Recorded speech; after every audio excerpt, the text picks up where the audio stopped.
Hello, family, and welcome back to another week here on the Kay Shi Show. I feel like we should have chimes or something for this week. Ooh, we don't have props. Because we are talking about faith and spirituality. Ding, ding, ding, ding. Kay's our chime. I'll be the chime. This week, we're diving into the differences between spirituality and religion, some really interesting examples of religion and spirituality at play, and some ways that you might be able to find yourself getting more connected in your day-to-day life. So stay chimed in because we're about to get started. Ding.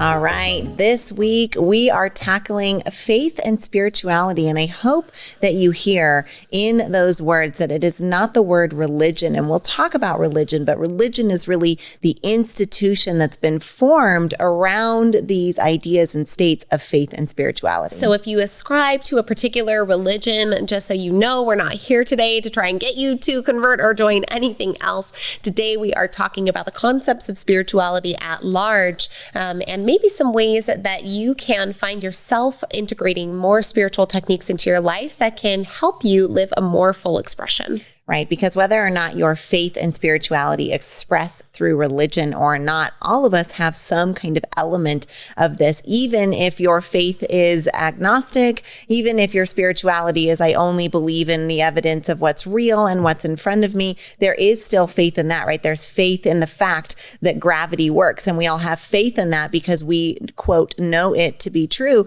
And so our faith is bolstered by that every time we get the confirmation from reality that it is like that. But let's think about where faith and spirituality originated from for our species as humanity. As humans, we evolve. We're these pale, kind of hard to protect little things that need a lot of care for a long time. There was a lot of things that could challenge our existence. And so faith and spirituality really was born out of this. How do we answer the questions we can't answer about our existence before we had anything else to help us do that? Well, if we think about the religions of early people, that really kind of goes into shamanism, into earth-based religions, right? We work with the suns and the changing of the seasons because life is pretty dang confusing if you have no rubric for it, right? Now we have this understanding of what things are, and we've got language and we have ways, but early humans had no idea. Like, can you even imagine?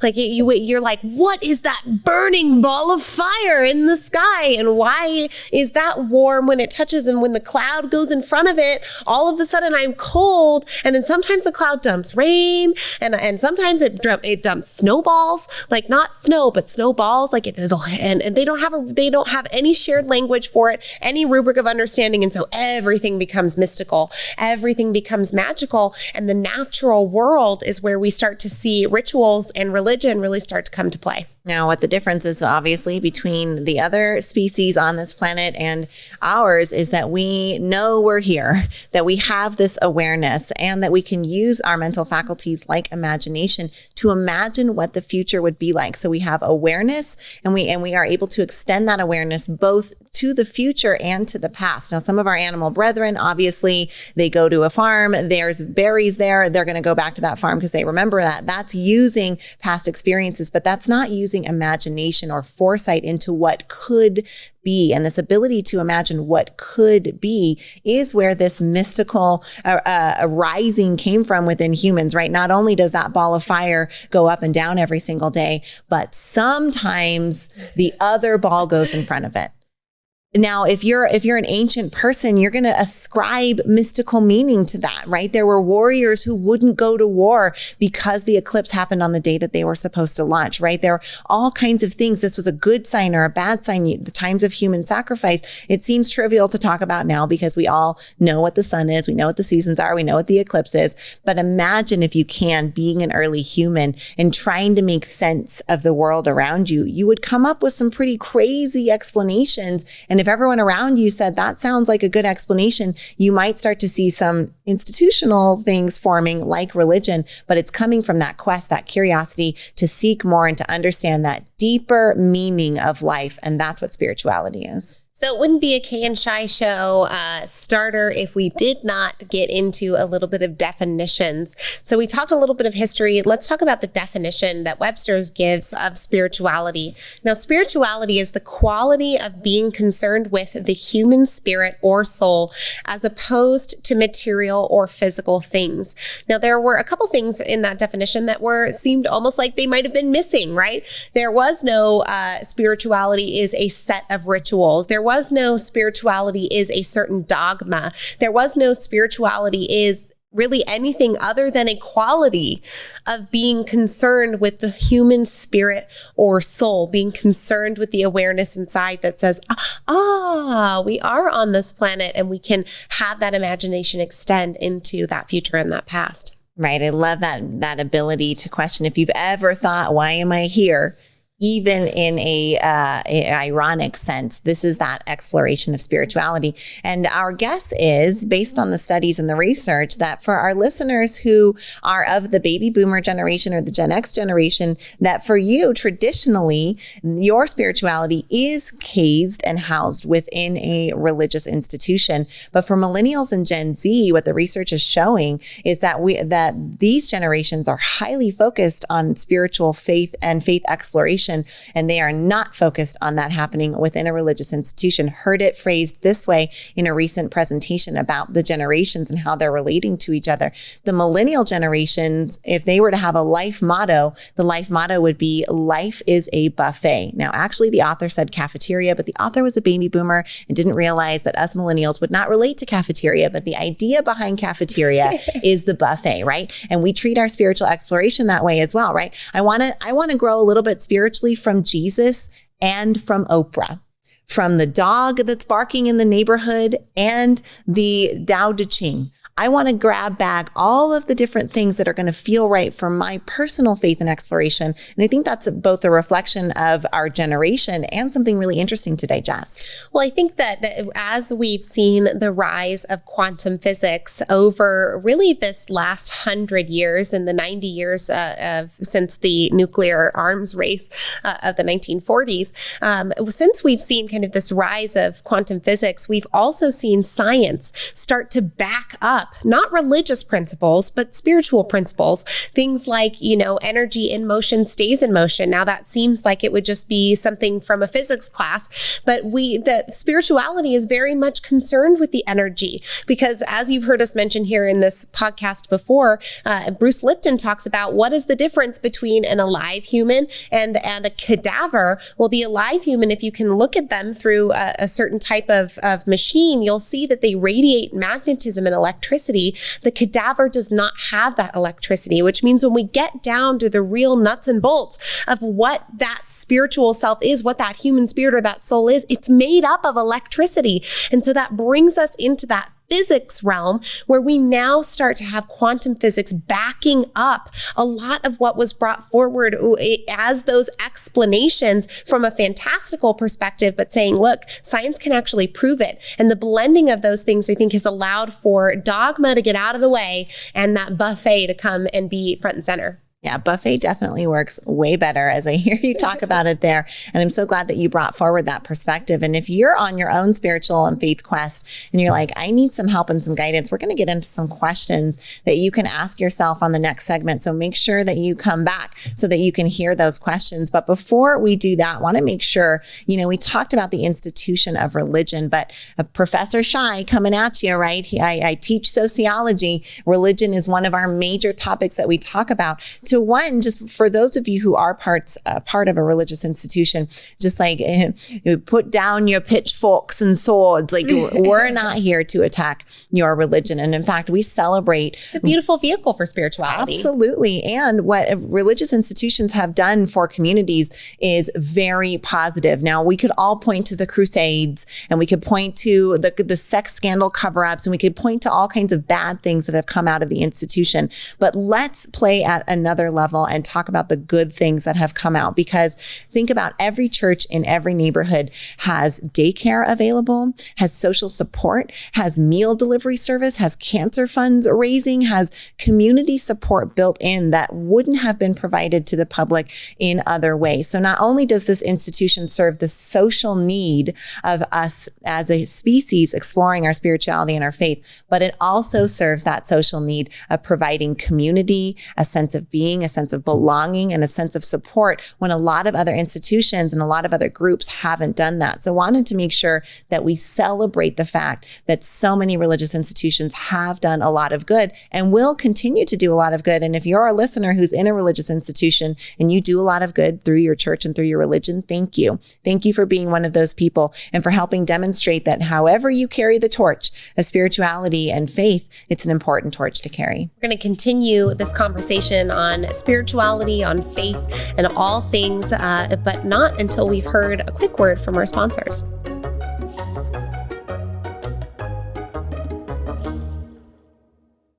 Do you want what you want sooner rather than later? Do you find yourself growing more effectively in environments where people are growing alongside you? Well, we have the conference for you. Do you love going to events as much as we do? Then you want to be in the room for the Further Faster conference happening October 29th and October 30th in Las Vegas, Nevada. Now, the Further Faster conference is headlined by our dear friend, mentor, and business partner, Joseph McClendon III. And trust us, you're going to want to be in the room. This is 2 days jam-packed of material that will help you grow personally and professionally. And if you're wondering how to make $1 million in 10 years, you have to be in the room to hear the strategy that Joseph is going to share. It is phenomenal. Go to neuroencoding.com/FFC to learn more about the Further Faster conference coming at the end of October. We hope to see you in Vegas. And now back to the show.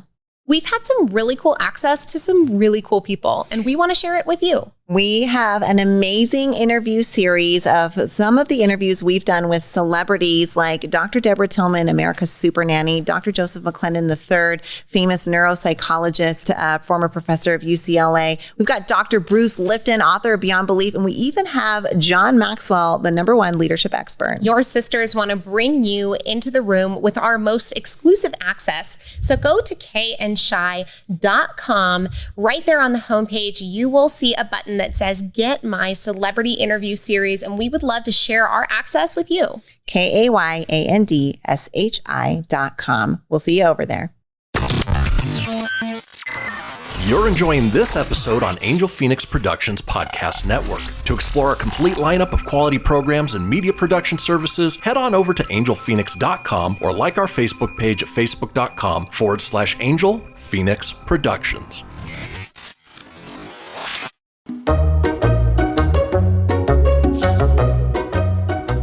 All right, we're keeping up here on Spirituality Week. We've got a dive in that we think you're going to love and some dimension that can be brought forward into just how much your spiritual belief can play into your everyday thinking.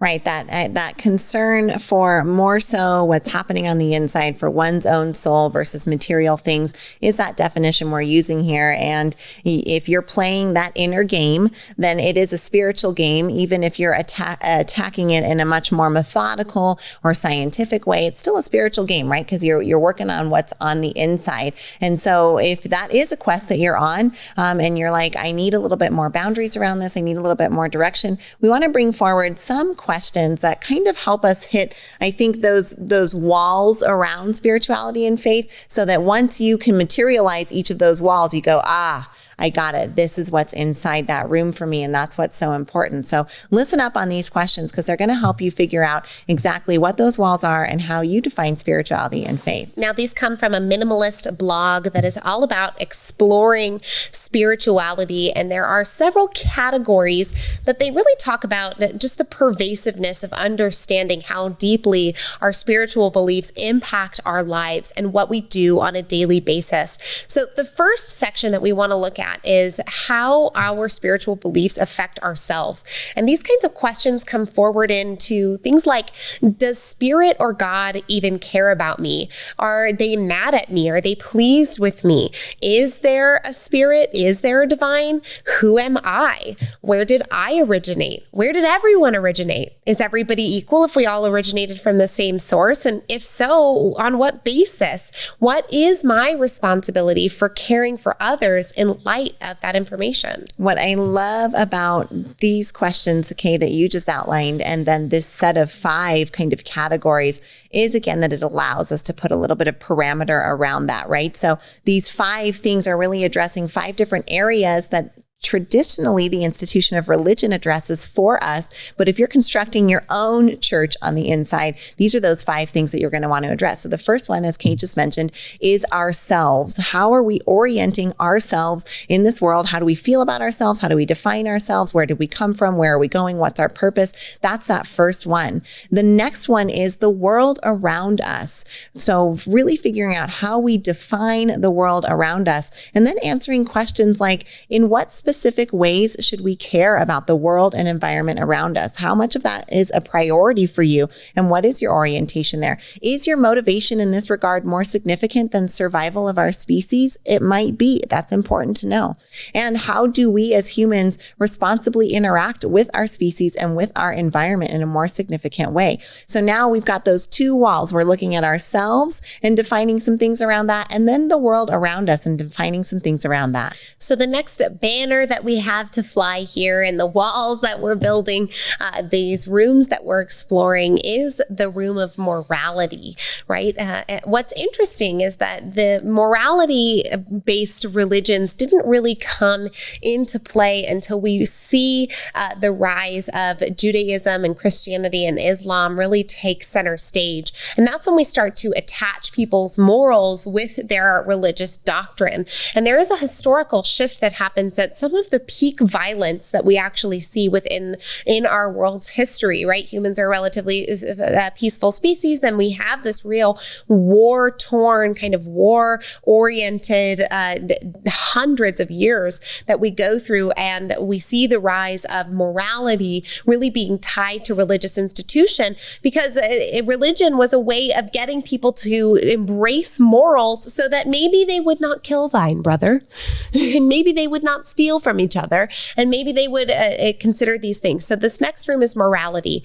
And the questions here are, is there a moral set of truth for the universe established from a higher power, or is morality determined by each individual? A twin cousin to this set of questions here is that question around evil. So it's not enough just to say, what is morality and how is it determined, but then to directly specify what is evil. And for us to do that as individuals will look different. And yes, there are universals that all of us are going to say, I fall somewhere, pretty close to murder is bad. Right? But not every human falls there. Every human who wants to explore their own faith and spirituality, though, is going to say, what do I define as evil? What does that look like? What extent should I counteract it? So not only what is evil, but what is my role in fighting that evil, in vanquishing that evil, and addressing that evil? So a quick cousin to morality, but still an important one. Right. One of the questions that's in there for evil that I love too is it there for a reason? Is there a function of evil? And, Shai, you talk a lot about functions in your sociology class. And the first time you ever illuminated the function of poverty for me, it was definitely a light bulb and aha moment. I'm hoping you'll do the same for our family here. Well, that might sound so crazy, right? Like the function of poverty, and it hurts your heart because you are a human being and you care about others, or at least I hope it hurts your heart a little bit. But there is this perspective that nothing would last in humanity if it wasn't functioning for us on some level. And so to still have this level of poverty after 200,000 years of progress and 500 years of capitalism and industrial revolution, really only about 300 years on that one, then there's got to be some function to it. So seeing that there are on this grand societal stage functions to poverty, then it makes it a little bit more gray when we say, well, being poor is evil or living impoverished is evil. Like that can be very black and white, but it's not very helpful in terms of addressing it. So very interesting with any anything that you might deem as bad or evil. Asking what's the function and why has it lasted can help you have a better understanding of Gotta it. love that functionalist perspective. That's right. Thanks for bringing that in here. Now, the next room that we have to explore that spirit can permeate is the money room. Now, some of the questions that get asked in this realm are, does the universe or God give money and status to some but not others, right? That question of fairness. Or is money/status earned by the individual? What should I do with money and status if and when I obtain it? And do I hold any responsibility to care for others who have less than I do? Now, these are great questions to ask to kind of help bring more of that spiritual flow into every aspect of your life. Right. You think about how Mother Teresa would answer something like this versus Ayn Rand, right? Like the author of Atlas Shrugged. Very different orientation around what we should do with wealth and money and how we should treat that, what our responsibility and our role is in that. But only knowing your internal values can help you figure out how you address those things and how you're building that church of spirituality inside. Finally. Oh, whoa, wait. Mother Teresa is like one of the best saleswomen of all time. Chick raised over $1 billion. With a B, like she was a billionaire. Like she didn't make them, she kind of did. I mean, she flowed billions. She flowed billions, but she flowed them through to charitable causes. I mean, we couldn't get past Mother Teresa without talking about her usage of that money flow in order to do good in the world, right? She took these questions and answered them with, yes, it is my responsibility to care for those with less. So much so that I will live with less myself and channel billions in order to help those in need. Sorry, could not leave without a shout out for our girl, Mother Teresa. Well, MT really showed the way on this one. Love that, because it helps demonstrate too that it's not this yes or no. Like, am I deciding money good, money bad? Like, it's so much more than that. And we see it expressed in completely different ways based on how someone is going to define their values and answer questions like these internally. Now, finally, the last piece that we have to answer here is our ideas around the afterlife. Obviously, religion was one of the first reasons that religions sprung up was this idea of the afterlife, right? The great question that cannot be answered in life is what happens when we die, right? So this is going to be that great mystery that each of us gets to solve on our own time, find out in our own way, and unfortunately not report it back to the rest of the species, because that's all of our own internal quest to get to go through and discovery to make. But these questions about the afterlife can help dictate how it is you live your current during life, right? If it's afterlife. So this is your during life. So your during life, your now, man. Yeah, your present life is dictated about what you believe will happen in the afterlife, right? And you can see how this plays out amongst different religious ideologies here. But here's some questions to ask yourself. Is there life after death? Is death something to be feared or welcomed? And either way, how should I be preparing for it today? So some really interesting questions. Again, when you are doing your own spiritual and faith exploration, thinking, how do I define myself, the world around me, what's moral, what's evil, what is the role of money, and what is the role of afterlife can help you figure out exactly what that looks like for you. So we're going to unpack this idea of spirituality and religion with some cool examples, some fun stories, and more coming at you over the course of the rest of the week in our minisodes. And remember, this is all coming at you with love from your sisters, Kay and Shi.